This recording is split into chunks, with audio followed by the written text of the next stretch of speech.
Imagine if, instead of spending billions on weapons, Iran had spent that money on its people. They'd have a much different country today.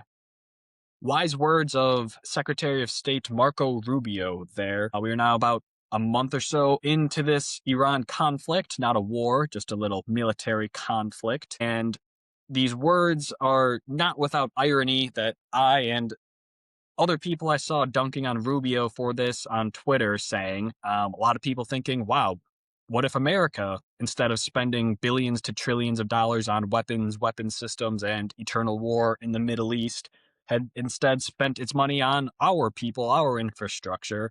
How much different of a country would we have today? I think that's a pretty telling sign of where we're at. President Trump actually just wrapped up his little presser he gave to the American people, kind of saying a whole lot of nothing. I was kind of scared that he was either going to say we're putting boots on the ground for an invasion, or that he was just declaring victory and saying we're leaving the region as is. Everyone else can kind of sort it out themselves. So he's kind of just had a whole lot of nothing, but it was fun to bet on Kelsey. What do you think? Yeah, it was fun for a lot of people. It was not fun for me. I wasn't able to get any of them right, but he did hit quite a few of the options for the Kalshi bets, which brings more suspicion that I think he's looking at these bets before and picking a few and betting on them because some of them were insane. But yeah, he said a lot of words to say nothing at all. So no updates on that. We were originally going to plan on kind of recapping what the announcement was, but in classic Trump fashion, it was just that we're doing a great job. But a comment on the On Rubio, Rubio, yeah. statement, yeah, I mean, that is almost like parody when it comes to the hypocrisy in the statement, and I think that's obvious to everybody. What are we talking about? The amount of money that Iran's spending on their nuclear programs, like, how about the amount of money that we are spending on doing basically nothing? We're going there to destroy things. I think it was you who brought up the quote one time about, you drop, like, $1,000,000 missile on a $10,000 shack. How could we even say that? If we wanna criticize them, there's plenty of things to criticize them for, but, you know, let's not make the hypocrisy so obvious. Yeah. Did you see the Joe Kent retirement announcement that he made? You might not Yeah, have. well, I saw something about it, but I didn't really get too deep into the story. And was this something to do with Charlie Kirk or no? Well, so I'll get to that towards the end here. I think he was like the head of like counterterrorism or something like that. So very important position, especially when we're saying we're dealing with the number one sponsor of state terror in the entire world. Something I think the administration does not fail to mention every single time. So pretty well informed person, I would say. He basically resigned from his post, posted his letter of resignment on Twitter, and he was basically saying Israel dragged us into this. There was no imminent threat to the American people at all. And this was basically just a war of aggression that Israel has wanted to launch for decades. The Charlie Kirk thing on Tucker, he hopped on Tucker's podcast when I think Charlie got brought up at some point, and this guy was saying we had other leads on what like potential foreign involvement. Not saying that there was foreign involvement, but we had leads to be tracked down. But they got I don't know who came in and basically put the kibosh on that, but they got shut down, basically saying like, no, we have our killer, we have our story already, essentially. So that guy was basically saying like, yeah, that was pretty fishy. And coming off of the back of in the last few days, I don't know if this is 100% confirmed or not, but I've seen it posted fucking everywhere, is that the gun used by Tyler Robinson, the alleged assassin, does not match the bullet found in Charlie. So, Grab his old musket from the French and Indian War. That wasn't the murder weapon in that right. highly precise long distance shooting. No, I mean, I'm not surprised at all. Like, I would have guessed the same thing, that there's some type of, whether it's our intelligence or foreign intelligence or some type of organized entity that was responsible in some way for that one. I mean, not trying to go full Candace Owens here, but I think the whole situation, it doesn't even seem like they're trying that hard anymore to make it seem like it was a lone gunman. It's like they're not even giving good cover up stories. But I mean, the thing with Joe Kent on that is like, but if he has other leads, like, well, what were they? He's just was he saying he can't say they're classified? Because I why think the so. hell are we classifying? Okay, so then that would to me imply that our government and our intelligence agency is, if not involved, at least has some knowledge of it and is not doing anything about it. Yeah, that aspect, I don't know.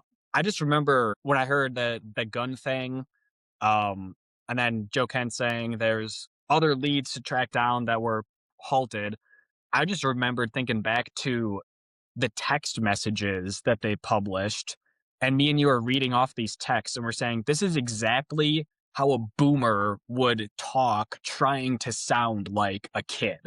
And there's just so many, like, lines in there. It's like, that's not something a 20-year-old says. It's like it was like, "Oh, I'll have to double back. There's a squad car in the area." It's like, no one refers if you're not law enforcement, no one is going to refer to it as a fucking squad car, right? It was like just so many. It was the fucking Steve Buscemi when he's 50 years old, go into high school, and he goes, "How do you do, fellow kids?" Yeah, no, that was ridiculous, and it also just so happened to clear up a ton of loose ends within the one page of text Right. where it's like there was, like, so many questions, and then it was like they just it was like a 12-year-old came up with this idea. It was terrible, terrible cover-up attempt. I would expect more out of our intelligence agencies. I would think that they would be, at least better at covering their tracks, but I don't know. I'm not trying to say our intelligence agency assassinated them or make a big conspiracy theory about this, but it just does seem like, in this age when we have access to all this information and you've got large global communities communicating online, we've talked a lot about operations of the CIA, throughout the last, 60, 70, 80 years. And their story is always like, oh, well, we did that back then, but we're changed now. But the problem is, it's like, well, we know about the stuff back then because all of those files have been declassified and all of the recent ones are still classified. At the end of the day, that old strategy of just keeping everything secret and then declassifying them decades down the line when no one cares anymore, that seems to be still the strategy. But in the information age that we're in, trying to keep all of those kind of, loose ends together and stop any whistleblowers doesn't seem to be working. I mean, we're seeing whistleblowers all the time. And then these people have the nerve to, after all this kind of stuff comes out and all, Epstein files, Joe Kent stuff. I mean, we can go on and on. Then you have the nerve to come out and be like, "Hey, we need to censor the online discourse because they're spreading disinformation and oh, conspiracy theorists, they're all just a bunch of tinfoil hat wearing lunatics." And it's like, all right, I mean, some of them might be, and some of the conspiracy theories might be wrong. You can't blame the people for being like, "Ah, I don't know," because every single time this happens, it's everyone, all of the officials and all of like the people who are supposed to be, the journalists, they're running cover for it, So it's like, of course, the people aren't going to believe the media. Of course, you're not going to believe our politicians and our government and our intelligence agencies. Why would they? Because they're constantly just lying. And then when they're exposed as lying, they don't do any type of like, no one gets fired, no one gets There's arrested. no It's all just accountability. nothing. Yeah, they just ignore it. So I can understand, and I mean, I can understand that there's frustration, distrust in the system, and I mean, this applies with everything. It applies even with the Iran war when it comes to our involvement in the war. Is this or is this not Israel's war? Because it's like it's logical circles where okay, so Israel, okay, the reason why there's a conflict here is because Israel has a conflict with Iran over the nuclear capabilities and stuff, and we're Israel's ally, so we want to help them, and so now we're going to war with Iran. Okay, so but when we talk about we're Israel's ally, I get that, but the way we know that the world works, there's trade-offs and incentives, and so my question is like, what is our incentive for all of the money and resources, and not to mention all of the kind of domestic unrest and instability that it's causing here at home in the United States for us to be involved in this war at such a high level. So it's a pretty large cost to us beyond just financially. So what are we getting in return? What are we getting in return? Maybe a little bit of leverage when it comes to our geopolitical rivalries with China and Russia, stuff like that. But I mean, doesn't seem like we're getting much. So then if you say something like this, it becomes anti-Semitic or it's whatever. And it's like, no, no, it's not. I'm just asking the question. And if someone can give me an answer, that would be great. I genuinely want to know the answer, but there doesn't seem to be any answer that holds up. Yeah, what I've been in the past couple months on that topic is I can't really tell if like Israel kind of has us like by the balls essentially, or if we're essentially one in the same entity. Where it's like, well, why is Israel doing all of that? It's like, well, we should really be asking ourselves, why are we doing all of this sort of deal, right? I can't really tell if it's a, like the chicken or the egg sort of deal. And like you said, it's all like circular references and stuff too. It's like, well, we had to do this because of this. Well, we only had to do that because of that other thing, right? And it could just be like we're towards the end of like the set of dominoes, basically. And you're trying to find like, well, why are we doing this? Well, it's 30 steps back, essentially, is why we're doing this. The conspiratorial, or you get a lot of the rhetoric online from a lot of the Nick Fuentes or Alex Jones type characters, which they make it out to be like a big Jewish conspiracy thing, and that's not really what I'm saying. But what is evidence is that there's a lot of like big money and lobbying that's going towards the idea of Israel after World War II. A lot of the Jewish people were here in America. They had come in multiple decades before World War II, and then even during World War II, and afterwards was when the Zionist movement really started taking off.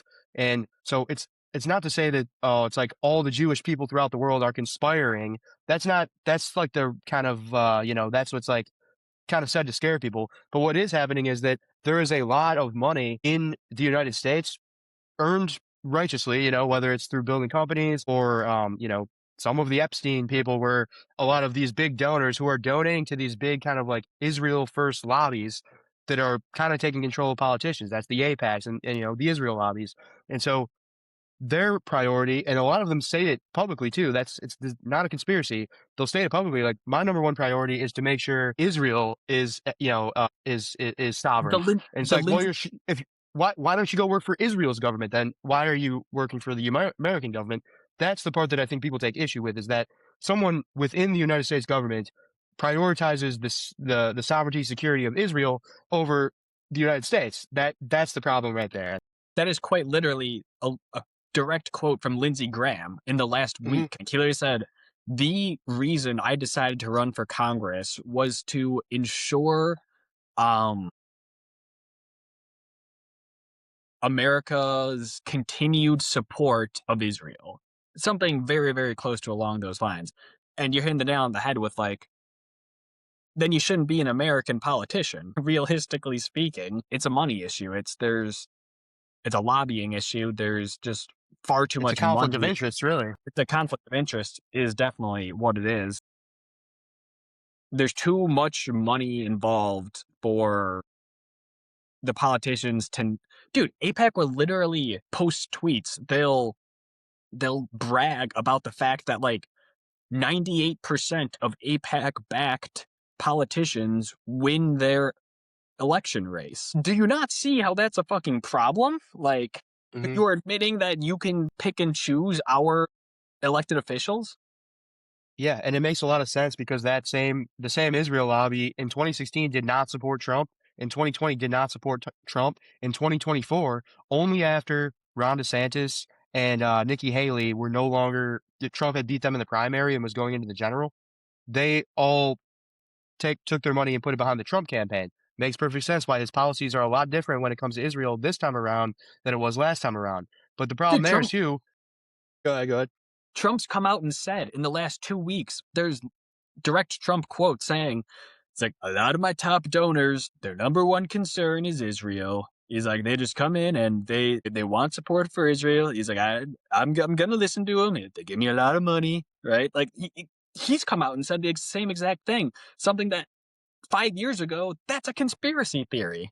How is that not like treason or something? If you've got a so-called foreign country, now, well, that's another thing too. Is it really a foreign country, or is it a colony of the United States? That's my question. It's like when people say like, why are we letting Israel drag us into this? Is it not like, well, why are we dragging ourselves into this? Is kind of what I keep going back to. Yes, and actually that would actually be a better cover. Rather than saying Israel is our greatest ally, they should say, like, no, Israel is practically a state. Why don't we just make Israel a state? Because that would kind of solve all this problem, because now it would no longer be, foreign intervention in domestic policy.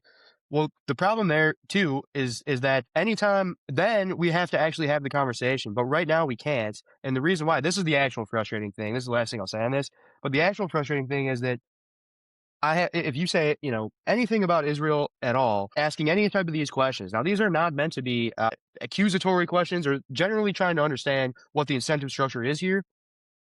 You ask that question, and you're called like anti-Semitic by the same people who spent the last 10 years talking about how all of the identity politics needs to go. We can't have DEI. We can't have all of these affirmative action programs. And I agree with them. I don't think that's a good way to do it. Or they would be rallying against cancel culture, saying like, oh, everything's racist now. And they were right. You would say something that was like, just kind of asking a question or doing something like, oh, you can't talk about that. That's racist. These people are on the right. They're the ones who were like, what do you mean that's racist? I'm just asking questions. And now they're just pulling that same card in the other direction. And that's frustrating, because it's like we already kind of went through that. And I thought that we were over that. I thought that we didn't believe in all this kind of DEI identity politics stuff. But now when it comes to the issue of Israel, it's always got to be about like, oh, this is anti-Semitism. And it's not. It's not anti-Semitism. It's just simply asking like, what is the relationship here? Because it seems like it's purposely they've purposely muddied the water so that we can't understand what's going on. The cancel culture shit. Maybe Trump didn't run specifically on this, but I would say one of the driving forces behind the right winning the last presidential election was the pushback against like the cancel culture shit. Like Elon has Twitter, we're gonna have free speech again. And then basically immediately as soon as Trump got in, they started doing like the reverse cancel culture shit. It's too tantalizing to not go for, probably. Once you have your hand on the fulcrum, it's like, well, we can just call anyone an anti-Semite if we want to, like we can just call anyone like racist against white people, things like that. Yeah, and I'm 100% one of those people who was driven to the right because of that, because I hated that. It was just so dishonest. It was intellectually disingenuous, and it was just an attempt to wield power. Everything was kind of made about, oh, oppressor versus oppressed and all this stuff, and it was like I'm just trying to get a job and do my own thing. It doesn't have to be that way. I'm not oppressing anyone, and I highly doubt that I've gotten very much, benefit from some sort of systemic racist, thing, right? Where it's like, have you walked into a job and given a firm handshake and gotten the job just because you're a straight white dude? It's like, no, that's maybe what like our grandparents got, but it's a very different world. Yeah, and there was, it would always be kind of about like, well, hey, as a white man, you shouldn't talk about that issue, right? That Right. was the thing back in like the 2020 era, and I hated that because I like talking about the issues, and I'm not trying to underplay someone's individual experience. But the thing about the whole situation is that if we want to categorize people based on the hardships of their individual experiences, well, first we could do race, and then we could say, okay, yeah, well, I guess collectively, some races or ethnicities have had it harder in the country than others. But amongst those people, well, what about people who might have had some type of health issues? Those people probably had it harder. Or what if someone who didn't have a parent growing up? That person probably has it. And eventually you can break that all the way down to the individual level. And now we're back at square one, It where had we're just turned into competing to see who has it harder, who's the biggest victim. it And had that's what tur- they're doing now. It's just the same thing in reverse, like you said. it had turned into the oppressed Olympics, I think I'd heard it referred to as, right? It's like, well, it's like I'm a woman of color. It's like, all right, well, I'm a gay woman of color. It's like, all right, well, I'm a gay woman of color who has $0 in her bank account, right? Yeah, and you could just keep going. I mean, you could go, I'm a gay woman of color who, was diagnosed with some type of ADHD or something. And you could just keep going and going, and eventually it's like you've gotten down to the specifics of like the only person who exists in the world who has all these exact conditions is you, and everyone is now their own individual person. And so it's just everything's just based on, who had it rougher. That's just a terrible way to no society can function like that. Yeah. So I had two more on Iran before we got into our philosophy questions. So the one I wanted to bring up was essentially the different victory conditions that each side is working under. I think we're in a tough spot. in this Iran conflict.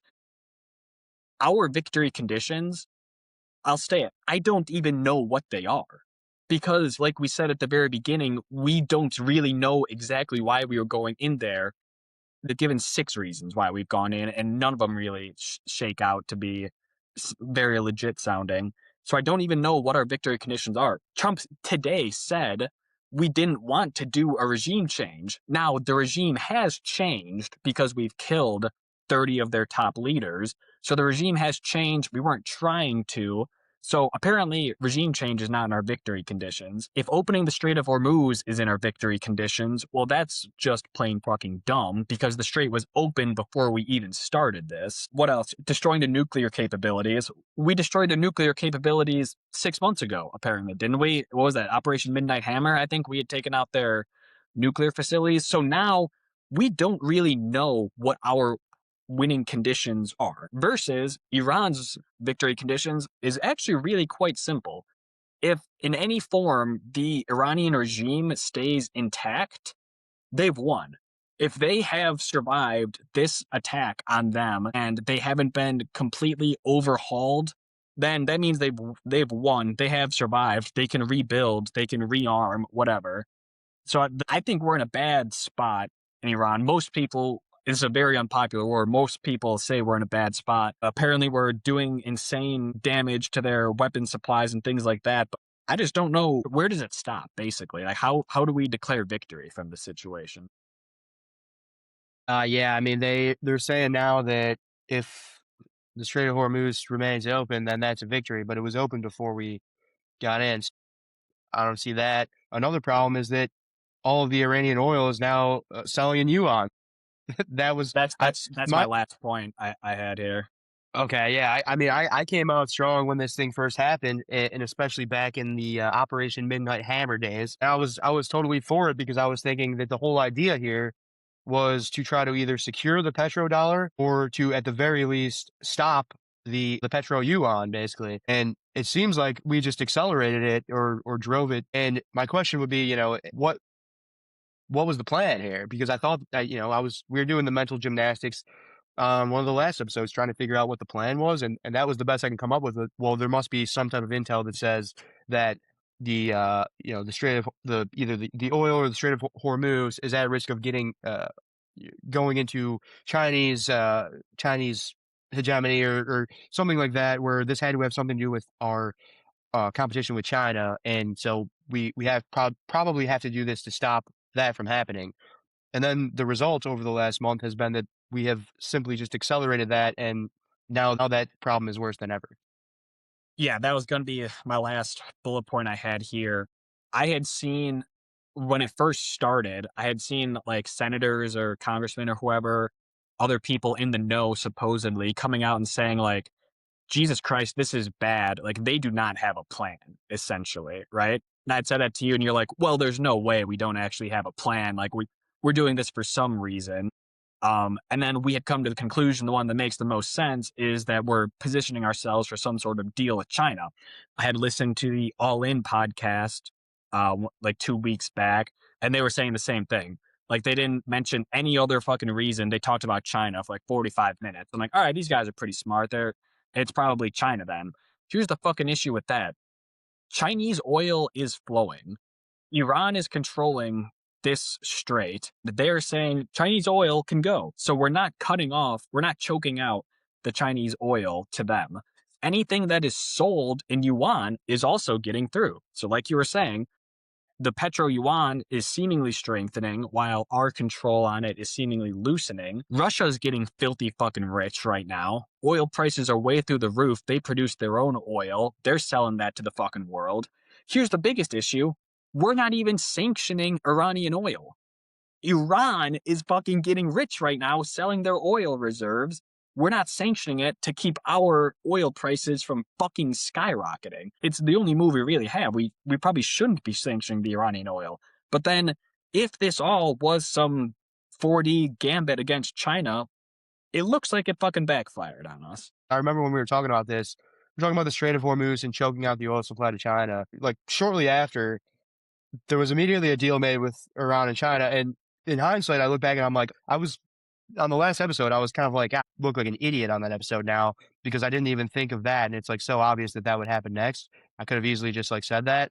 Like, how did I not think of that? Like, what an idiot! And then I'm realizing like it doesn't seem like they thought about it either because they didn't have any response to it. So if you know, I might not have thought of that, but I still could qualify for president of the United States or Yeah.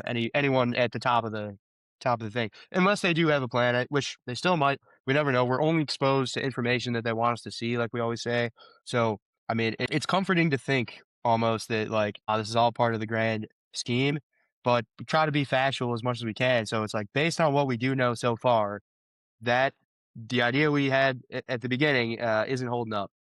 1 to 2 weeks ago, I saw a Trump quote that said, "We never expected them to close the Strait of Hormuz. We did not anticipate that they would cut off 20% of the world's oil shipping."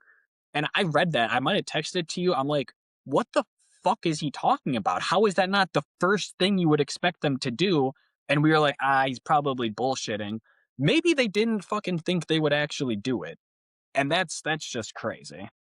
Yeah, I mean, we even said it too. I don't know if we said it before or after they already closed it, but we were talking about that, and I mean, we we had we had discussed definitely in the past that that's like one of the biggest choke points there. That's Iran's biggest point of strength is that they have control over the Strait of Hormuz. I mean, it doesn't take a geopolitical expert even to realize that it takes Dave Smith has talks about that all the time, and he's like, yeah, I'm a comedian who's read a few books. How does maybe the problem is that the right people for the jobs are not the people who are getting the jobs, which I I said don't about think. the Democrats too, but maybe it's the same problem. Well, I'll throw one more Trump quote out here then. Within the last week, I saw a Trump quote that was, it's actually good to have losers around. My Hate God, yeah, I saw that one. I hate employing really smart, successful people. I don't want to hear them talking about their successes. I want people to listen about my success. Literally all the shit that people on the left were saying, where it's like Trump's just hiring cronies and they're all yes men and none of them are actually qualified for the job. He comes out and fucking says this. How do you fucking feel if you're someone in Trump's cabinet and you hear, I love to surround myself with losers? Yeah. Oh my God, yeah, no, that might have been one of Trump's worst looks, and I mean, he's had quite a few of those lately, and I do think it was the Charlie Kirk assassination, which was a turning point, and there is, No no pun pun intended, intended. but it does seem like, there is a little bit of correlation with what's happening now and that. I mean, we even said at the time, there was a feeling in the air that week after that, like, something has changed drastically, and we weren't quite sure what it is yet. And then, as the news goes, all of a sudden now there's new stuff we're talking about. We kind of forget, we look at all of these stories as individual, but I was sitting back and thinking about it yesterday and kind of putting it all together. And, Trump is a totally different character than he was even when he won in 2024 and even when he started in 2025. He's so much worse now. He doesn't have that same charismatic appeal. His policies are not populist anymore. They're now like traditional neocon Bush era bullshit. And trying to figure out, I was looking back like when did this shift happen? Was it just Trump 2.0? He's always been like that and he's just a different guy than his first term, but he kind of was still the same guy at the beginning. And it seems like one of the big inflection points here was when Charlie Kirk was assassinated, because it was at that point I remember watching him. It was the Jimmy Kimmel clip that he got all freaked out about, where they were asking him, and his reaction was terrible. And normally Trump kind of thrives in that situation, where that was, everyone kind of thought that was like good for Republicans. It makes Democrats look like insane, murderous killers, and it makes the Democrats look like Charlie Kirk type characters, who's like loves God and family, and he's tries to go out. He's the sit down and talk about it guy. Politically, you would think it'd be good for Republicans, but Trump's response was terrible. And ever since that, everything, Trump's responses are always terrible. And he's lost his charismatic appeal. He no longer has like that backing, like that whole cult of personality that he once kind of stirred up. And I've got to assume that a lot of what he's doing now has to do with Charlie Kirk going down and him now having to rely on other entities to be his main kind of hub of support. Because normally, I mean, him and Charlie Kirk have been they've been on the same team since the very beginning. They kind of came up with each other in the political realm, where Charlie Kirk's business, Turning Point USA, profited off of Trump being a big attention magnet, and Trump benefited off of Charlie Kirk framing him in a good light. That was, I mean, we've been saying it was the podcasters who were really the stronghold of the kind of Republican resurgence we've seen recently. Trump was more of just like the mascot. Well, now the mascot's still out there, and he no longer has that kind of solidified support base that's actually winning, kind of winning the support that he needs. And he's now has to turn to the neocons and become their guy. That's kind of what it seems like. All right, I got a few there based off that. Good rant. Let's start it here. I gotta throw this out on there. The Drewski Erica Kirk sketch. Yeah, yeah, that was great. That was good. Fucking, I used to not be a Drewski fan. Like when he first came out, I'm like, I don't think he's that funny. But in the last like 2 years or something, dude, like his parodies are really fucking good. Like he's like the fucking like new SNL. If the right wing podcasters are the new Fox News, then like that dude's the new like SNL. Yeah, he's pretty good. He's got some good ones. What else? Diaper Don. I mean, the entire like year, he has looked very low energy. He's what 80, 81 or something. He is old. You always see those images of like before and after for presidents, like a picture of them before they're like 4 years in office and a picture of them after. They all age 2 decades and 4 to 8 years, right? The Obama one's crazy. He comes in like a fresh faced young guy, and then he comes out and he's totally gray and everything. The Abraham Lincoln one is also iconic. I mean, that's what a couple years of Civil War stress will do to you. But you look at, I think, his 2016 like primary debates. This dude is fucking like wheeling and dealing on everyone in the debate. Like he's just fucking turned like Chris Christie, you fat and your mother's a whore. Like like just like down the line, picking off every single one of these guys. And it's like he's so high energy. And now he's decrepit looking up there. He is quite literally He's a whole different guy. he's Yeah, it's Biden Biden.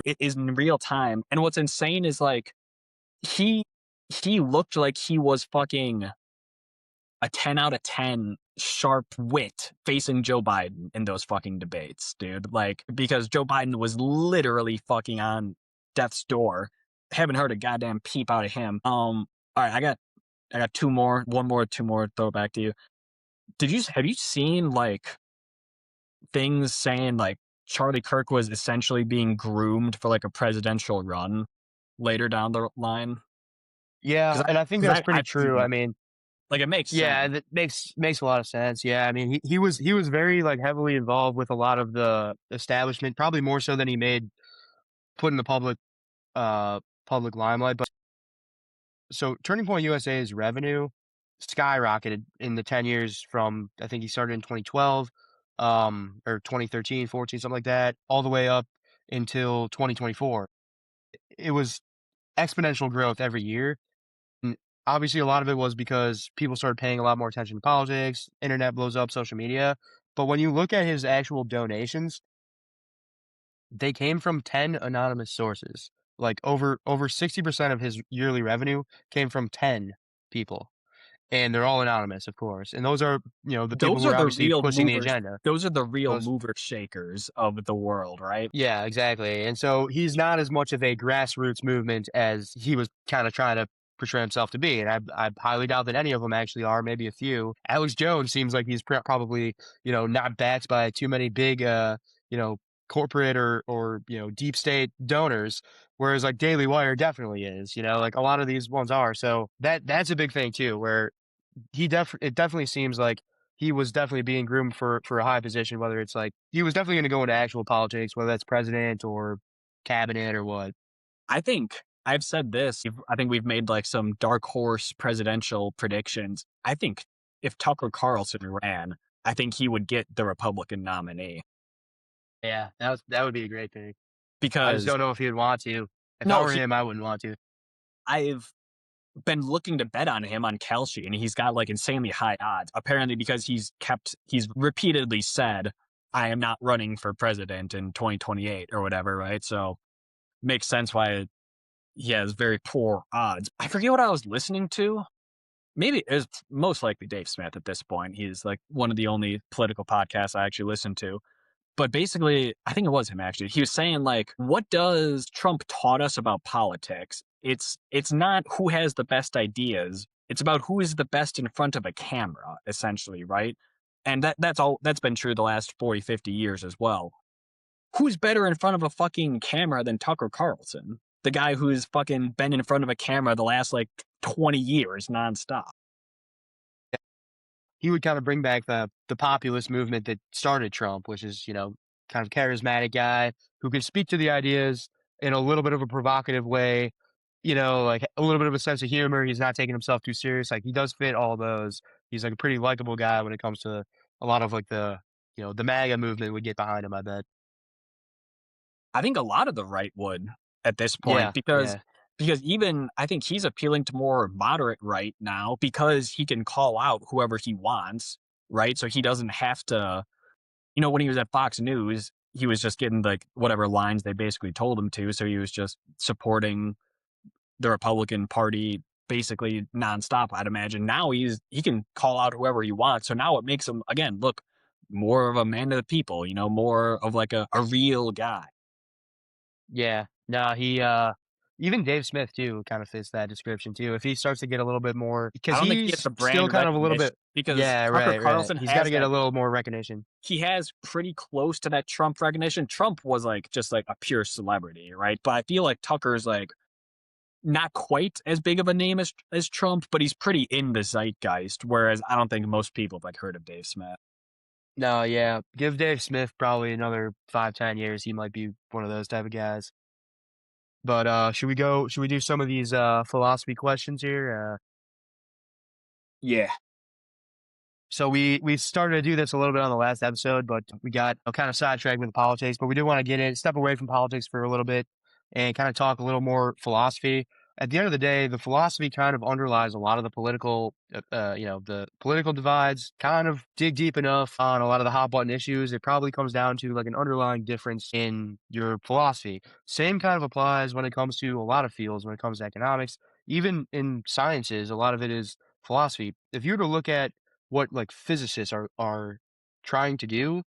Well, if you some of them are probably trying to make money or invent new things or discover cures for things or but a lot of like the really good ones like Albert Einstein and Isaac Newton and Tesla, they're trying to figure out, how the universe works. And it's like, well, why? And if you kind of trace that back, it really does come down to the classic, philosophers' questions of like, what's the meaning of this? What's the meaning of the universe? Is there a creator? Things like that.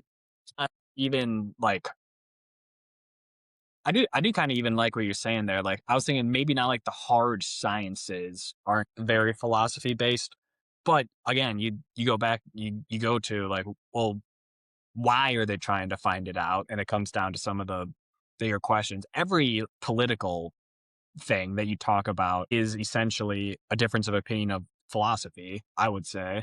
Right? I mean, any of the hot topic ones, like, all right, abortion, right? That's pure philosophy, I feel like, right? Like even immigration, I feel like that's pure philosophy. Some of the economic things, maybe not. However, most of economics is like based in philosophy too, I feel like, because you have to like assume like human conditions and things like that. Yeah, like I think the science of a lot of these things has to be built on an agreement on the philosophy of it. Where like economics, it's like there's a science to economics, but that science can only be agreed upon if the philosophy of it is agreed upon. So like the philosophy, like communism versus capitalism, that's kind of a difference in philosophy. So it's like once we agree on the philosophy that like free choice is something to be prioritized over equality, for example.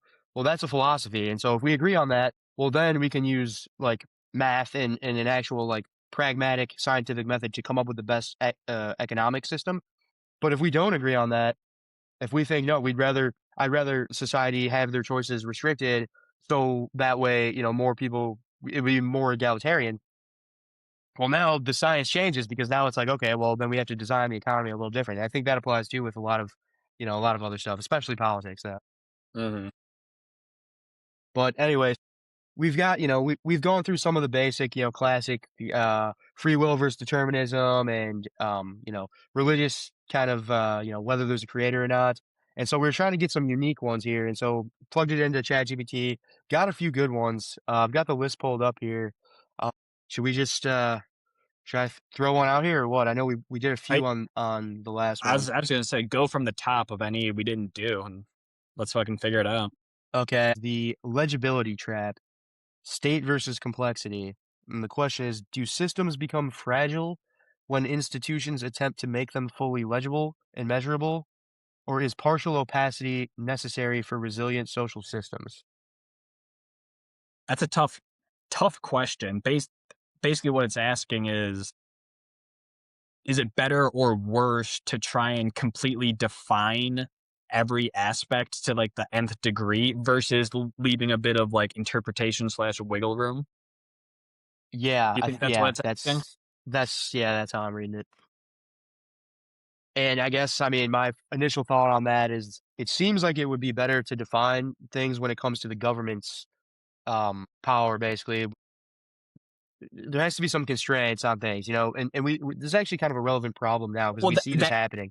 that's the issue with how we are interpreting our 250-year-old constitution because our entire legal doctrine is based off of that, where what that has is a fucking lot of wiggle room wherein you're using a line about like privacy to then determine abortion. That's a thing that has happened in the last 10 to 20 years. That's actually what Roe v. Wade might have established is your like right to privacy, which was based off of one of like the original amendments, essentially. Wiggle room would have been good in that era, but I think that could be one of the problems here is that in the era we're in, it's not good because everything is being coded. Everything is being like hard coded in. And so if we're trying to make AI government and stuff like that, which is kind of the long term plan, it seems like, which I don't think is a bad plan, or like blockchain-based systems. These things do have to be like hard coded in. That's kind of the whole point of it is that, and sometimes a negative is that there's no wiggle room. It's kind of reminds me of like you've seen the Always Sunny episode where Dennis is like he's like getting stressed out, so he's trying to just have like a peaceful day, and he just can't do it because of all the technology. Like the Tesla like won't It, start it because it doesn't have a thing. it's one of the very newer ones. It was the last episode of maybe last season. I quote this episode with my brother a lot. He has to, so he goes to the coffee shop and he tries to order coffee. He's like, I want a Yeah, large the boba tea or something. Yeah, or yeah. whatever, right? It's like, we have boba tea. It's like, all right, like, can you just take all that sugar out? It's like, no, well, no. It's like, all right, whatever. Give it to me with all the sugar and I want to pay. It's like, all right, it's $7.97. He's like, all right, here's a $10 bill. She's like, oh, we don't take cash. Okay, I want to do a card. Well, the card's a $20 limit, but there's no limit in the app. And he goes, that's two apps today. Two apps I've had to download because he had to like download an app to get into like the show's equivalent of a Tesla as well. It's like, oh, there's no key to the car. It's all in an app, right? And then it's just Dennis getting fucking pissed off at all the apps and shit like that. Yeah, yeah, yeah. But that's exactly what I think of when I think of something where there's no wiggle room, because it's like when you're working with the underlying algorithm for everything that we do with the internet and with all the digital space is all binary. It's zeros and ones, and so there is no wiggle room there. And so Yeah. Let we me we get get in to there. that point, and that seems like it kind of sucks too. Let me get in there. When we initially said it, I thought maybe this wouldn't lead to great debate because I was also thinking like, well, yes, I'd much rather have it well defined in well defined terms. Now, here becomes the what I'll call the Jean Valjean situation, which is we both agree. Let's have the hard coded line stealing is wrong. You should not, thou shalt not steal, right? We went over the 10 commandments. It's a good commandment. One of the better ones, in my opinion, right? You shouldn't steal. Basically, everyone can agree you shouldn't steal. Okay. Les Miserables, the very first thing that happens is the dude steals a loaf of bread to save his starving family, right? He gets like fucking 15 years of hard labor time for that. It's like, well, that the punishment doesn't seem to fit the crime. All right, he did something wrong. He stole, right? Stealing is wrong. But I would argue it is more morally wrong to let your kids starve than it is to like steal a loaf of bread. Yeah, and I mean, there's a big difference between stealing the loaf of bread and stealing someone's phone or steal a car versus like stealing some food to survive should have different punishments because they are different crimes. But then you get to the point where you could do that with literally everything. You could do that. Okay, so what if he stole one loaf of bread versus two loaf of bread? And then you even get to the even more kind of like meta of it, which is, well, what is stealing? Because even if we get to the point where like we define all of that, we define everything you steal, here's what the punishment is. It's all cut and dry, no subjectivity to it. Okay, well, what is stealing though? Because It's a someone great gave me question. the keys to their car because I was a valet, but they gave me the keys to the car, and it says in the code that if they gave me you could start getting into all that, Here you and go. it just never ends. It just never ends. What is stealing? Let's go back to underlying philosophy. You said capitalism versus like communism is a question of philosophy. Karl Marx would say private ownership is theft, right? So you having a phone is stealing, right? So then you start thinking about when you have to define, well, what is stealing? Maybe a little bit of leeway, a little bit of wiggle room sounds pretty good because we can all agree what stealing is for the most part, right? That's where like a Except for Karl Marx. Except for that's Karl where Marx, he can't, that's where but like a trial of your peers comes into handy, right? It's like 12 people. It's like, all right, this guy stole a car off of a Toyota lot and he drove it to a chop shop to make money. Right? It's like, all right, well, that is fucking stealing versus again, Jean Valjean, the guy stealing a loaf of bread to save a starving family. Yeah, that's stealing, but dot dot dot, right? see, I love the, like, this always kinda gets me going about when it comes to, like, the manipulation of language and stuff like that too, Which is because what you a can lot of use it comes that. down to. Because yeah, that's part of the reason why we see a lot of the problems where that's a good way to destroy the rigidity of the system. It's like, we all have to agree on what the words mean, and if someone wanted to kind of, a revolutionary, for example, like Karl Marx, like, a good way to kind of, like, cause, like, a disruption in the collective idea, is to start redefining the words, and people don't really notice because it's like, everyone agrees stealing is bad, but we disagree on what stealing is. Well, now we disagree. I just wanted a little side note when it comes to the Karl Marx thing. I love that one because he says, what does he say? Private property is theft, right? Something along those So, lines. yeah. Okay. My question then would be like theft from who? Because someone had to have owned it for it to be stolen. And if So that the person owned it, then they collective must have already stolen it. Just theft kind of, theft of the it's just like, collective from everyone else. I don't know. Yeah. yeah, I mean, it's just like a never end. You could do it all day, but I do like that type of stuff. Actually a pretty good question. I feel like we've I think we both started off well defined. And now I feel like I'm moving a little bit towards I think you do need a little bit of leeway. However,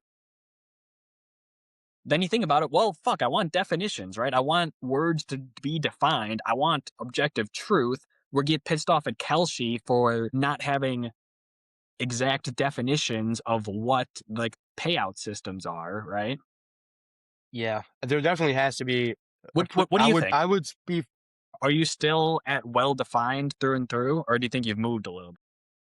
well, I might have moved a little bit. I'm still, if it's a spectrum, I'm still on the well-defined side.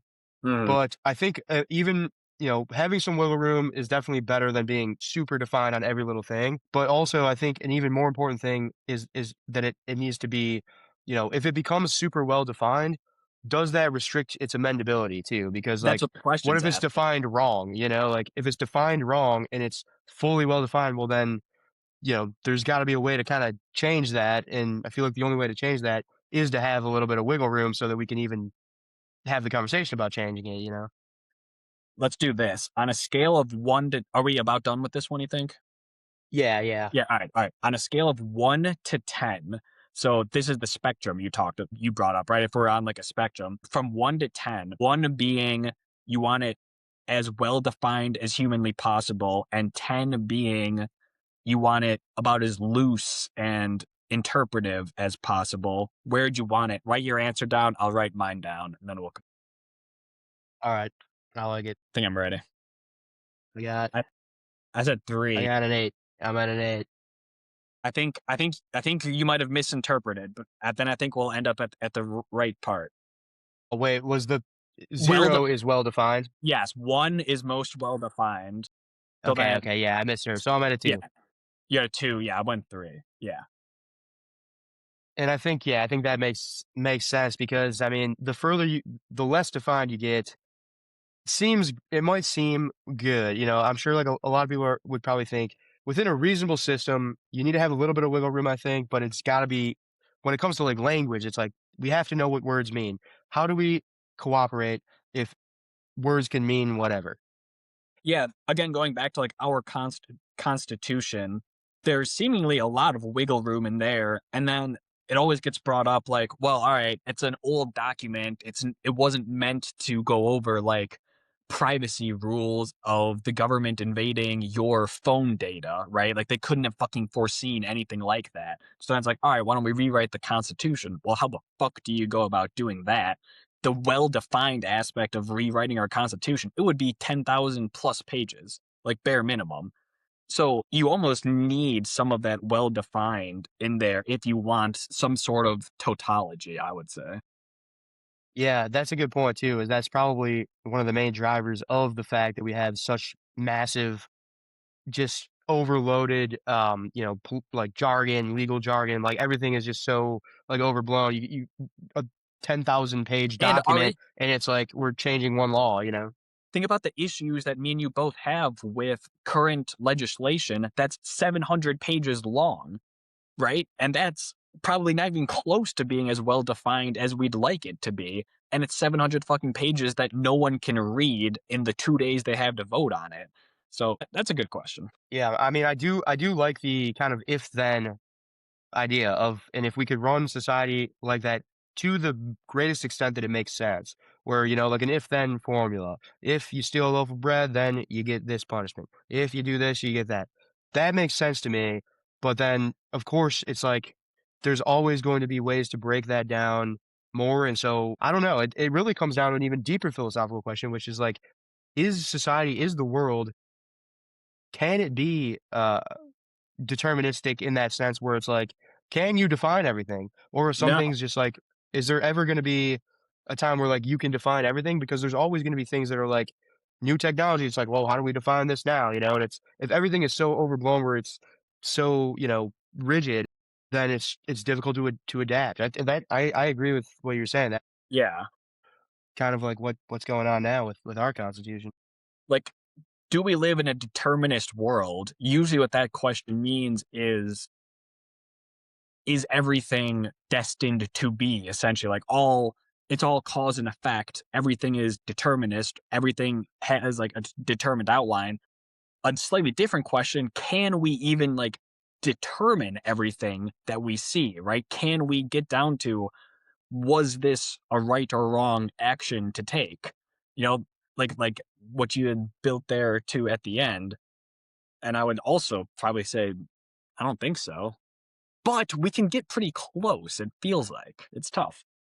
Well, we should be able to, and I think this is like a thing where it's kind of almost a game theory or like a prisoner's dilemma where we could, if we all were working collectively, like there is no chance in hell that when it comes to basic language, if we're in a big group and we all speak the same language and we see someone steal a car, I mean, what we're actually all probably thinking is like we all just watched that guy steal the car, but if that guy paid half of us to pretend we didn't see it, then we could start saying, well, like, oh, it wasn't actually stealing. And you can, if you want to, you can find ways to kind of manipulate Right. language and work your way around.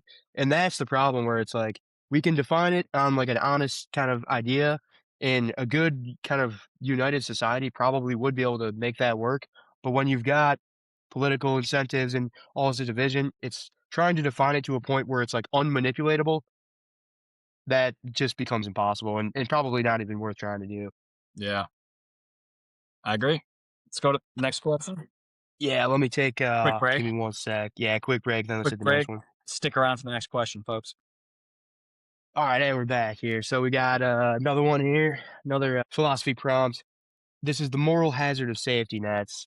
At what point do systems designed to reduce suffering, such as insurance, welfare, bailouts, begin to systematically encourage the behaviors that produce the risks that they aim to mitigate. I like this one a lot because I mean, I think me and you have had some debates about this. This is probably the main reason that I will often come out as like not like I'm anti-welfare, but I'm like a limited welfare kind of position when it comes to politics because what at what point are we actually encouraging people to just kind Yeah. of throw their lives away and who cares because I'm going to get everything for free? That's kind of what it's asking. What do you think? Yeah, it's the welfare queen issue basically, right? It's the freeloader problem as referred to in economics. It's we all agree that there should be safety nets for our citizens, right? A lot of people when they a lot of people on the left when they bring up like different forms of government that they want to see, they point to what's called the Nordic model, right? That's what like the Sweden, Finland, Norway's kind of had. They have high taxes, much larger welfare programs than we do. Now, bailout is actually a very interesting one to include in this as well, because the question is when does these programs start to incentivize that sort of behavior? That's exactly what bailouts do as well. That's what we saw in 2008, the financial crisis, the housing crisis. They got super greedy with their housing loans. Well, then they just fucking end up getting bailed out. Most of them, a couple went under. Most of the institutions end up getting bailed out. They continue doing the exact same practices that they had done beforehand because they fucking got bailed out. They learned there is no consequences to their action. Why would they ever change their rules? And I would imagine that's where the anti-welfare state sentiment comes from the right as well. Yeah, no, absolutely. And that's what I was going to say is that this was a good one. And I do want to just reemphasize having these philosophical debates is much more productive than having the debate over, you know, should we cut SNAP benefits and stuff like this because it is the same debate, but it's actually getting to the root of the philosophy. And so you can kind of see now like what the other person actually thinks and not just try to use like character attacks because how many times on the right is someone blamed or accused of not caring about poor people or wanting to stomp on the people who can't afford it when I guarantee you at least when it comes to a lot of the actual like intellectual right not just the kind of provocative right but when you look at someone like Thomas Sowell who's an economist, and a lot of his books, right wing commentators refer to back a lot. His whole thing is all about this, which is that it's the moral hazard. It's the idea that this is actually bad for the collective to do this because it incentivizes behavior that hurts the collective. And if it's incentivized too much, well, then it reaches a kind of a critical point where now most of the society is doing this bad thing that we don't want them to do. And that's bringing down the rest of society and It's it's it's bringing down incent society as a whole. it's incentive structures Yes. is what The this all idea comes is down. exactly, and the idea on the right when it comes to economics, I think, is to have an incentive structure that incentivizes people to do what's right for themselves and the collective and try to make those incentives align. But the problems that we always see is when those incentives don't align, and we see that in like the healthcare industry and big pharma. Obviously, there's going to be times where safety nets are probably ideal. There's going to be a balance, but overall, I'm usually against safety nets because I think I think for that exact reason, that I think the cost of the moral hazard outweighs the benefit of having the safety net. Yeah, and I like how you brought up like the health like big pharma industry, healthcare in that aspect. Their incentive structure, we've talked about this before in the podcast, is incredibly misaligned, wherein they're incentivized to price things higher so that insurance companies will then have a higher quoted price for them to quote them at. They're set at a certain percentage that they can make off of it.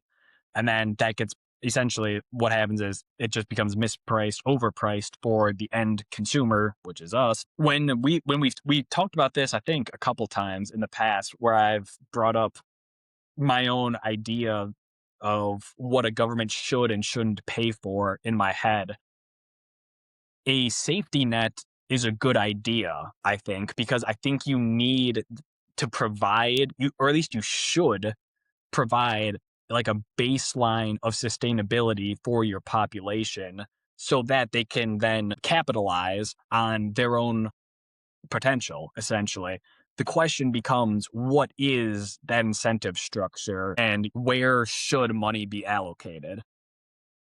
Yeah, it's kinda like where's the threshold when it becomes too much? Because we have the debate all the time where it's like, "Oh, well, we should end poverty," and it's like, "Well, we largely have, but then we've just increased what we define poverty as." Now, someone who lives in a Section 8 house that's paid for, who might not have a job or might have a low-paying job, who gets, like, a government, check for food, they are considered living in poverty, and it's like, okay, but that would have been someone who 200 years ago was considered pretty rich. You have a house and you have food and you have, you live to be however old, 50, 60, 70, 80 years old.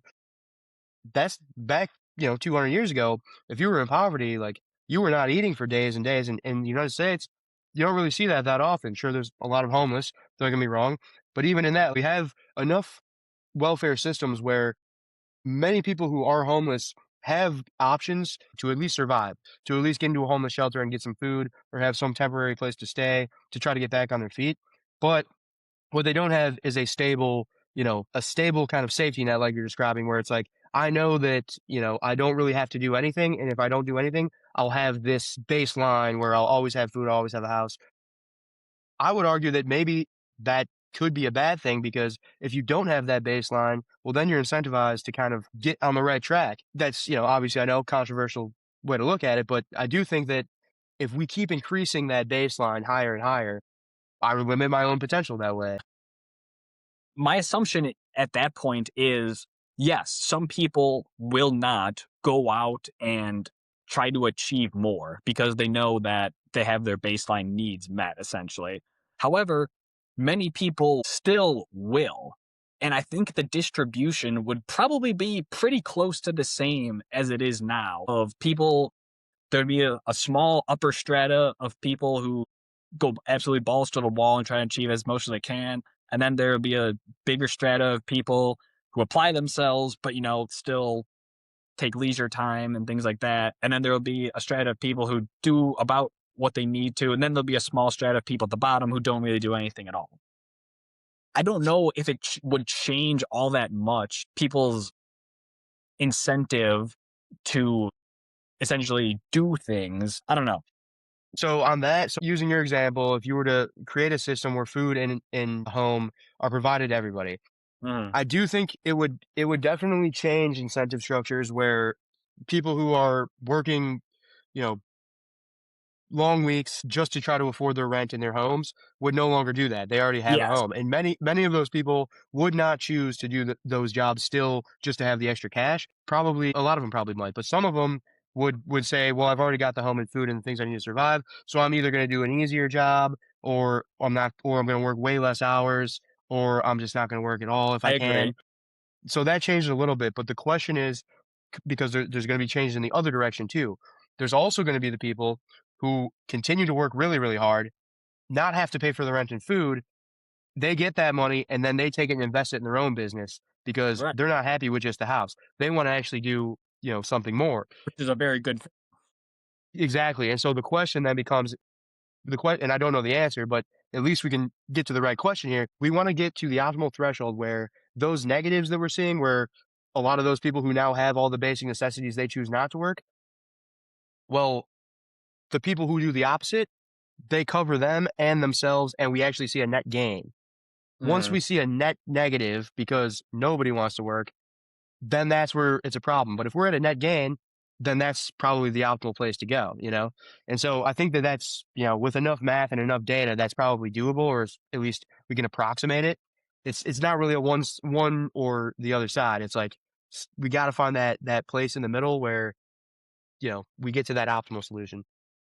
Right, because a lot of my theory also is predicated on slashing most of the government budget. Even though I still consider myself for sure on the left, I can also, in the last year or two that honestly we've been doing this, I've also realized how much government expenditure is, one, just pure waste, and two, completely like misaligned incentive structures, which that second Mhm. one being the one we talk about the most and probably the bigger issue. And then there's obviously things like fucking, we spent like $5 trillion or something fighting in Iraq. That's that's a near incomprehensible amount of money that did not go where it could have. Or not even the fact that we would have to spend that. It just we wouldn't have had to fucking paid for it, right? Yeah. And that's the thing too, is that, everyone who's anti-corporation and we want the government to cover all these things, it's like, if we look at it as like the government is also a corporate, I mean, what's really the difference? The difference is, I mean, they're both organizations made up by people that are going to act in their own incentives. But the difference between the government and the corporation is that the corporation has to compete with other people and they can't print money. And so when you look at like, that was going to be the second thing I said about the food and housing, which is that I agree with you, but I just don't know that government, like when it comes to, we want to try to provide the most houses for everyone possible and the most food for everyone possible. I think from that lens, like leaving it to the private free market is a better way to do it if we want to do it more efficiently. We know that the government's not efficient. I think that was actually a counterpoint I thought of a few days ago when we were discussing this that I didn't think to bring up is like, all right, it's always brought up, yes, the free market does it more efficiently, for sure. There's also no incentive in the free market to provide someone with a house for free, which is what public goods are, right? Where we talk about like roads, there's no fucking incentive for a private company to build a road that everyone can use and not pay a toll on it, essentially, right? That's what the government does.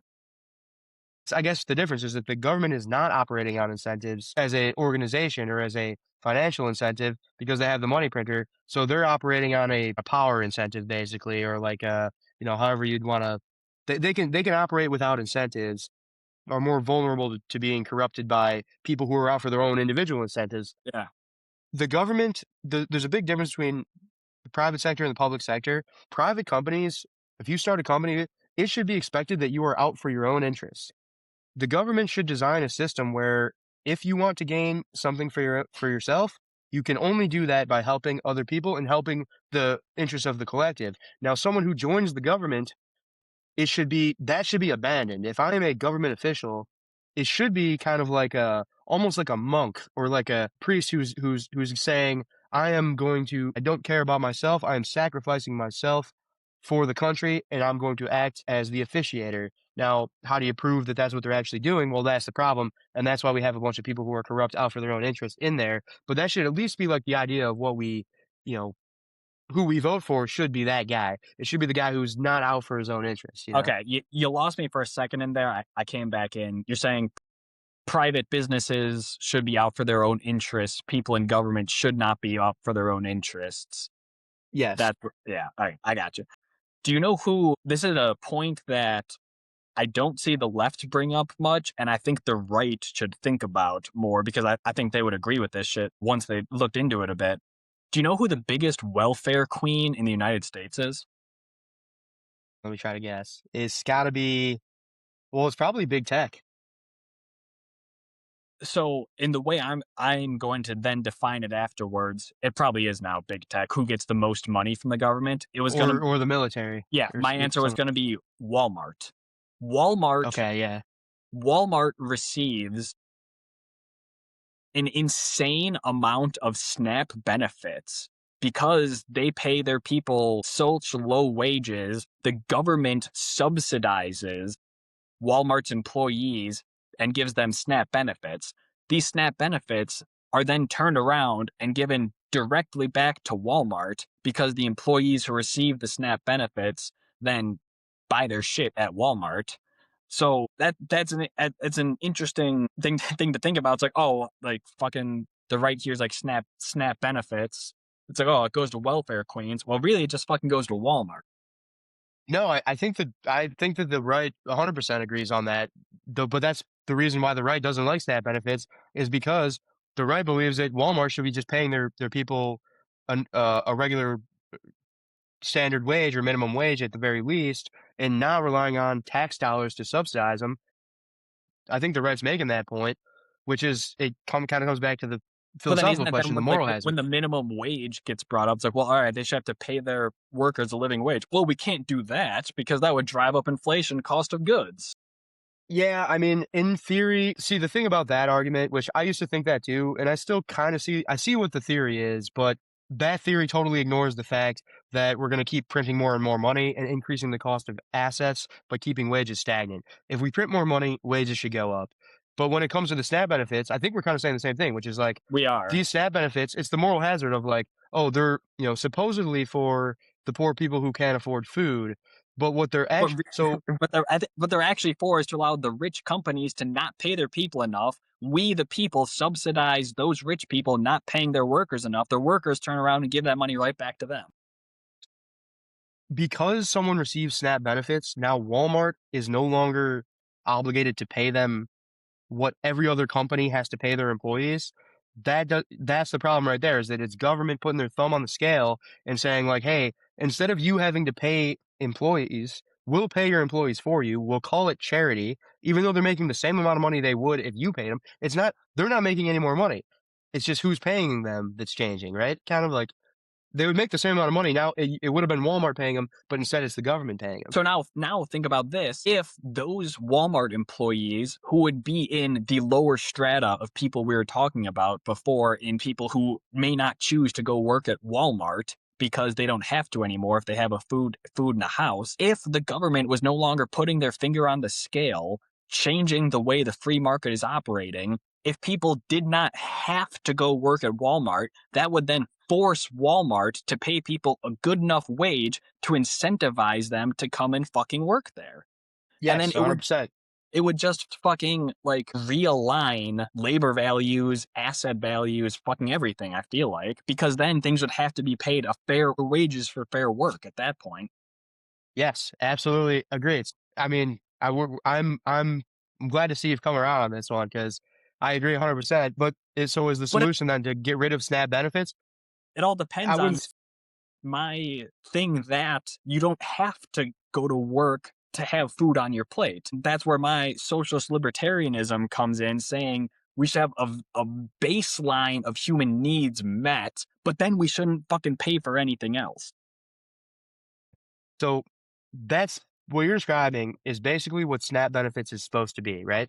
It's supposed to be. It's designed as, or it's at least advertised as. The idea is to get people food, right? Right. Right, Yes. right. But and so that idea is the idea that SNAP benefits are for, and the left will come out and they'll say, well, the right is evil for trying to cancel SNAP benefits. And the left, I guess all I'm trying to say is this, is that the left doesn't realize that No, I get they're that. also acting on behalf of Walmart's interests, No, they do. Someone at Walmart will The come left out and say does they care sorry. about The left population doesn't. The Democratic Party does. the Democratic Party will come Yeah. out and they'll say, "We're acting on behalf of the people. How dare you try to take away their food?" And what the right is saying is that like, no, it's the reason why is because it's not going to the people. It's going to the very companies that you guys are saying that you're against, but you're actually acting on behalf of. That's all I'm trying to say. Yeah, I'm not disagreeing. then I'm the saying it's issue just it's is if we just canceled SNAP benefits and we didn't overhaul the rest of the shit that we need to, would that then leave people in a bad spot? it probably would, but Probably. I guess it would be if we were trying to design a new system, that would definitely be an Right. idea worth considering. But it's just the fact that it can't. It, in an emerging country, it probably can happen, and I just feel like because of the the idea of the SNAP benefits and all the things we were just talking about, that's actually kind of counterintuitively what's holding us back from getting to that point. Yeah. But yeah, Next let's all right. question. Let's yeah. Let's we going down a rabbit hole on this one a little bit. Let's all right. What do we want to do? One or two more here. Hmm. All right. Should we do those two? We kind of had links together. Or? Yeah, yeah. Okay, let's do so institutional memory decay. Institutions persist longer than the individuals who built them. Does institutional longevity inevitably lead to strategic amnesia about the conditions that originally justify the institution? The answer is yes. My caveat is kind of strategic amnesia to the conditions that it was based upon. Things also change though, right? So like Henry Ford, when he invents Ford Motor Company, he has it in his what was it, like the 1920s or whatever mindset.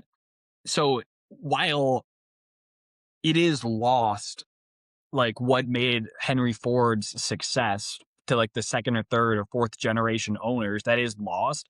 At the same time, things do change, I would argue. Yes. Well, I think that the key word is being like inevitably. So institutional longevity inevitably leads to strategic amnesia about the conditions that originally justified the institution. I think that's what it is where it's like, okay, some of the practices, I mean, the Ford one's a good example. I was thinking of just like the US government, but like some of the things that are considered valuable within the rules of the government, we see people all the time want to get rid of. One example I'll give on this is like the Electoral College. We see a lot of people debating now about, do we need the Electoral College? And I think what that is just amnesia about why we have the Electoral College, because everyone who's alive right now, or everyone who's debating this idea, does not recall a time when states operated as individual systems, and like people used to identify themselves not as an American but as a North Carolinian or as a Floridian, and that was kind of what that was for. But I guess what you're saying is that, like, well, do we still need that now that we all identify as Americans? And I would Mhm. say that we still do, just because the states have their governments as well, and we do have different interests as well. That's just one example, but something like that where it's like, whenever the debate about the Electoral College comes up, that never that idea isn't even really discussed, because a lot of people don't even really understand that whole thing. Based off what the question is asking, I think we both agree it's yes, right? Like, does amnesia set in? I would say we're both saying yes. Now we're just kind of discussing the ideas behind it. The Electoral College, that's an interesting one because it does really suck for the most part, I would say, living in 40 of the 50 states where your vote is not going to matter for that election. When I was in college, I could have either voted in Alabama or I could have done like a write in ballot for Illinois. Well, fuck. Either way, was my vote going to matter? No, because Illinois was going blue 100 times out of 100 and Alabama was going red 100 times out of 100. So really, like again, the idea of the electoral college at the beginning, we were originally supposed to be like a confederation of states. The federal government is now the largest to have ever existed, right? One of the Yeah. things that we've strayed from, like a small federal government, was one of the things that was heavily debated as well among those people. But like, do you not think it kind of sucks that your vote, if you continue to live in Illinois, just isn't gonna matter? If I wanna look at it as if like, "Oh, does my vote matter for this election?" Well, if I live in a swing state, then yes. If I don't, then not really. But what it does matter is long term. Not that it matters the same when it comes to, like, in an actual swing state where it's like, we don't know, it's 50-50, so every vote really, really matters. But I would say that the reason that those are swing states is because of the Electoral College. Getting rid of the Electoral College doesn't now make your vote matter more. It actually makes it matter less, because it would change the positions of the politicians. The politicians would no longer be talking about farming. They would all be talking about, what matters to the people who live in big cities, because that's where all the people are. Now, what that does is that leaves all of the people who live in rural areas without representation. And those are the people that make the food. So we need them to be represented. And what it really does is it just provides representation based on geography. So if you have a smaller geography, you don't have any big cities, well, you don't get to be ruled by someone who's on the other side of the country, but they just happen to live in a more populated area than you do. So whatever they say about your industry, they get to have all of the political representation, even though they know nothing about your industry. They've never been in a coal mine. They don't know anything about farming. That's the problem, is that you're leaving like people, you're leaving a large sector of the population with no representation at all. Nah, I get that aspect of it. Going back, straying away from the electoral college a little bit, back to the amnesia question of founder. There is an issue with like founders' principles as well, right? Should you keep like that hard line view of what your founder intended, or should you then change it to the current times of what the current like zeitgeist with the current political landscape. So No, yeah, I mean, I feel like that one is like, they do kinda go hand in hand there, and it does kinda come back to that, which is that when it comes to, like, just to keep not to keep going on the electoral college thing, but, like, getting back to the actual philosophical question behind it, I guess the debate isn't so much so I guess that's really the question is where is that point where, like, once we get to a close enoughly aligned society that we no why longer need it? this is off topic of the original question, but I think this is kind of where one is building to. Have you read anything, seen anything on why it is that people in rural areas are more conservative and people in like big cities are more liberal? That's actually a good philosophical question, right? I like Yeah. that one too. I mean, I've heard a few theories. One of them I've heard is that proximity to other people is a big one. Like when you're surrounded by, like, hundreds of other people constantly all the time. I walk to work, I see hundreds of people, whereas, like, someone who lives in a rural area might see less than 100 people a day. And in a rural area, the people that you see every day likely have a very similar lifestyle to you. They're probably also you probably have the same religion, you probably do a similar thing for a living, you probably work similar hours, you probably make about the same amount of money, and so you only see a lot of people who do what you do, and kind of you have this kind of like close knit community, even though it's a more widespread geography. Whereas in the city, I see hundreds of people every day, but I know nothing about them. They're all they all come from all different types of cultures. They all do tons of different things. You see someone who owns a multi-million-dollar penthouse right next to someone who has been homeless for years. One of them's addicted to drugs. One of them manages a hedge fund. You see all these different types of people, and the natural human empathetic instinct kind of kicks in because you see that inequality right in front of your face. Whereas Mm. someone who's like living in a rural area, they don't see why they can't imagine why it would make any sense for, someone to take their guns away, for example, because it's like, so Well, you're just fuck, gonna let someone come in here. there's no one within 10 acres of my land. If someone is on my land in the middle of the night, they're probably here for no good reason, right? Right, yeah, and I think a lot of the people in the rural areas, like, I mean, I agree with them on most things. They probably align with me when it comes to politics, and it's their kind of idea is they fear the government. They fear government intervention, whereas people in cities, they view government as protective because they are living in that such crowded. I mean, look at like crime rates in cities are way higher than in rural areas. All of these dangers of societies are amplified in big cities, and so you need like government protection. You kind of need a little bit of like government, intervention in cities because it's too many people packed into too small of a spot. Whereas in the rural areas, the biggest thing they probably have to fear is like government intervention. So they're like, no, we want small government. Yeah, right. Like I have my farm, just don't come fuck with me, right? Yeah, they don't need a handout. They're good where they're at. Whereas people in the cities, they're seeing all these rich people and they're struggling to get by, and they're also getting robbed on the train. And so they're like, "Wait, we need the government to step in and do more because this is not good." One of the things I've seen on one of the biggest indicators if you will be conservative or liberal is the distance you have traveled from your home city, right? And I think that's pretty interesting. When I first read it, I'm like, oh yeah, that makes sense. Then I was thinking about it later, I'm like, there might be some like lefty propaganda. I don't really know. I guess it does kind of make a lot of sense if you never really leave your area for the most part, and you only have, like your small town view of the world versus someone who has like gone out and seen some much worse situations than the one you've grown up in. Maybe that would be an indicator. I think it could make sense depending on I think it might be like an issue specific one where when it comes to some left right issues, I could see it where someone who's more, who's interacted with a lot of different cultures and stuff would be like more open minded when it comes to, accepting different ideas. And so they might lean left when it comes to cultural issues. I think that makes sense. I think part of it might also be like not that it's lefty propaganda, but it also might be that if you look at it, people who live in rural areas or suburbs even tend to vote right more than people who live in cities. And also, people who live in rural or suburb areas tend to not travel as much as people who live in cities. It might not necessarily be the travel because there's a lot of other things that differentiate between their Mm. lifestyles as well.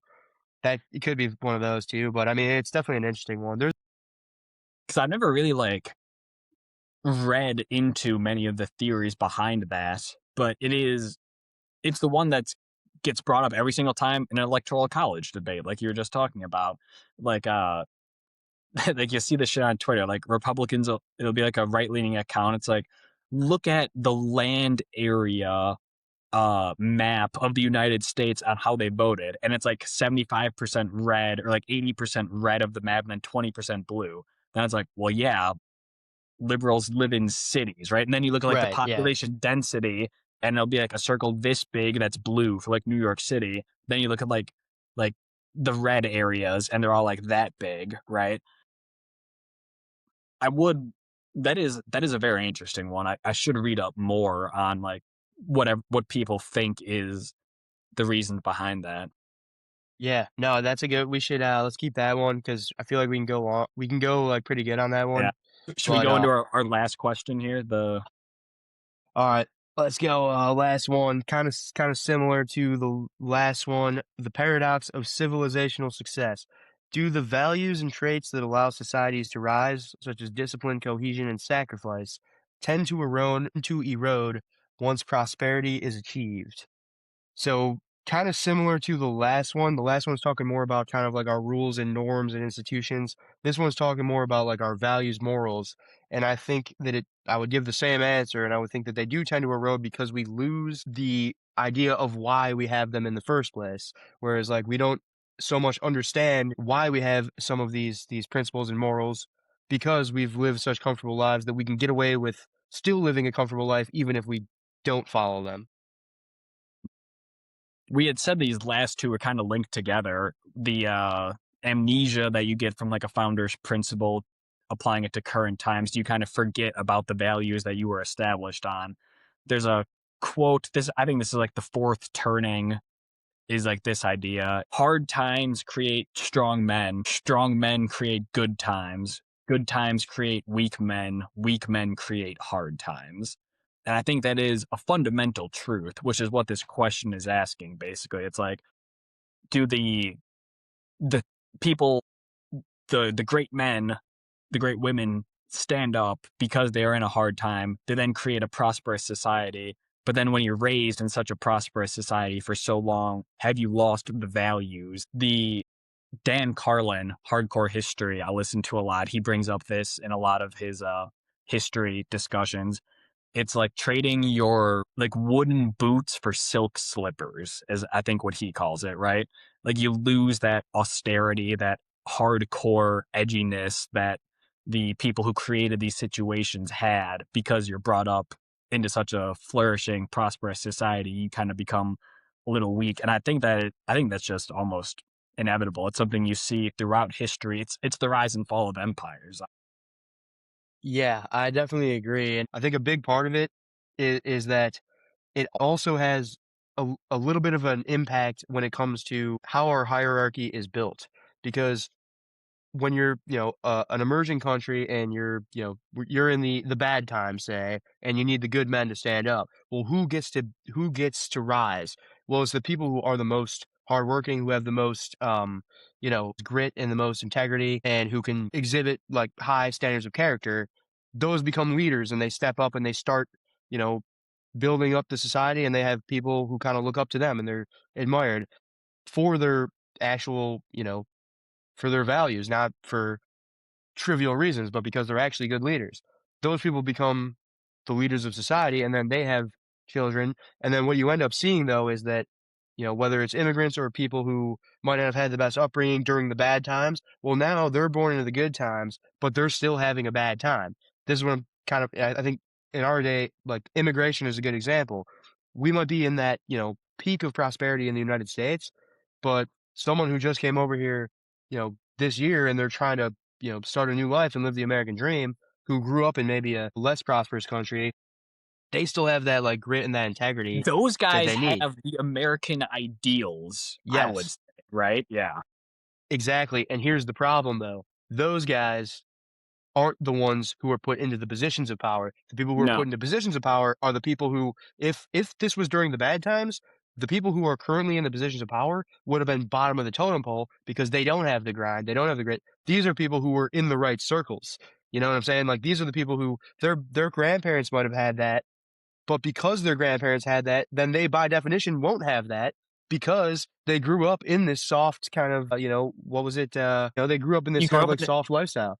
you grow up in the silk slippers era, Yeah, right? yeah. Those who grow up in the silk slippers are never going to have as much like work ethic and integrity as the people who grew up with the wooden boots. And so things become distorted when it comes to like what we value. It's because the people who are at the top kind of controlling the system and leading the system, they realize that if the system values integrity and values hard work, I'm kind of screwed. And so we need to start trying to make the system value other things.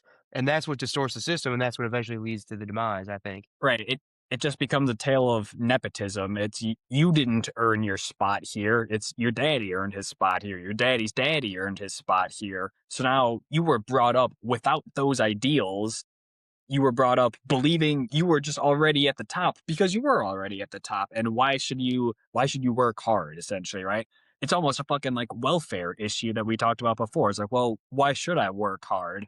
I already have it handed to me, sort of deal. Mhm. And part of it too, I'm sure, is like ego and subconscious, where it's not that all these people who are in these positions are like, you know, they probably do think that they work really hard, and that's they think they deserve it because that's kind of just like human nature is to think if I achieve something, I deserved it. And we do have systems that kind of disguise everything as if it was deserved. If it's like if I, inherited my grandpa's company, well, I mean, you don't know how stressful it is to have to manage this thing. And I'm not saying it's not stressful, but I'm Right. saying like it's they're under the impression that like they really worked very hard to get here, which they might have, but not nearly as hard as someone would have had to work to get there from starting at the bottom. Yeah. It's I think I've brought this up before, but a lot of times, and this probably applies to modern governments as well. But when you look at like ancient history, it takes most of the time it's like two great people in a row that it takes to like establish a long forming government, a long forming empire. So most of the time you'll have like a founder, someone who mostly back in like ancient history days was a conqueror, guy who took a lot of land. But then within like a few years after, usually it has to take a second person who is sort of an administrator who will then come in for a long period of time, will then like set rules and systems and ways of doing things. If you don't have both steps of the process, then it all kind of falls apart. And I think we saw that. I think have seen that in America where we didn't have a long reigning person. We didn't have a king. We only had Washington step down immediately afterwards. So then other people could come in, take the reins, and kind of hold that sort of legacy versus other systems where, and this kind of goes back to like the founder's principle of innovation we were talking about. If you have one guy who's in there for 20 ish, well, no one else can step up afterwards and kind of take your place because everyone's looking up to you. No one has that sort of like guiding, leading principles that you adhered to. Yeah, it's almost like you become the brand of the like if you're like a guy like Netanyahu or like Putin, it's like you are the brand of Russia. Who's If coming there's a after? new guy, it's good. Yeah. Whereas like America, we don't really have that where it's like it doesn't matter who's in power. It's like the brand of America is kind of by design supposed to not revolve around a person. It's supposed to be about, the lack of a king. That's what America is. That's at least back in the day, that's the whole thing is we started by revolting against the king. We don't have kings. We don't getting back to the question, like that could be the values eroding, like people probably don't even understand that. I think most people still do, but there's probably a lot of people who don't fully understand exactly why it is that we have that way and why that's important. Yeah. I think call it there. Yeah, we'll call it there. Sounds good. I do think we maybe do similar one again to different episode, but Yeah. I mean, the next episode is probably going to be Iran check in, followed by some, yeah, yeah. if I had to guess. So, I mean, All right. there's no more news at this point, it feels like. We're just kind of Yeah. stuck in this because actually, I wanted to bring this up earlier. Some like closing thoughts here.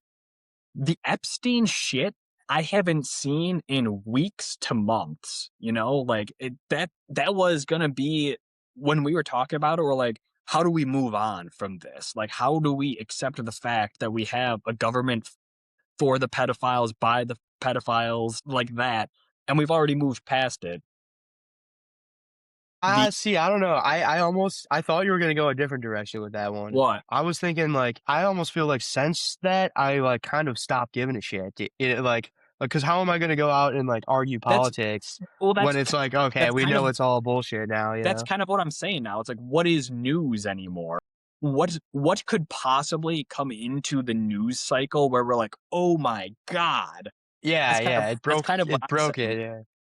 It's like It when it's broken. it There's gets no too new good, there's no news. something's too crazy, and it's just now it's like, okay, how are you gonna top that? You know, like, and it's also it's like everything that we thought that the system was, where we're out here, we're debating like, oh yeah, like immigration and all this stuff, and it's like, wait a minute, like both sides of this debate they're all just making this shit up while they're on Epstein's island doing whatever.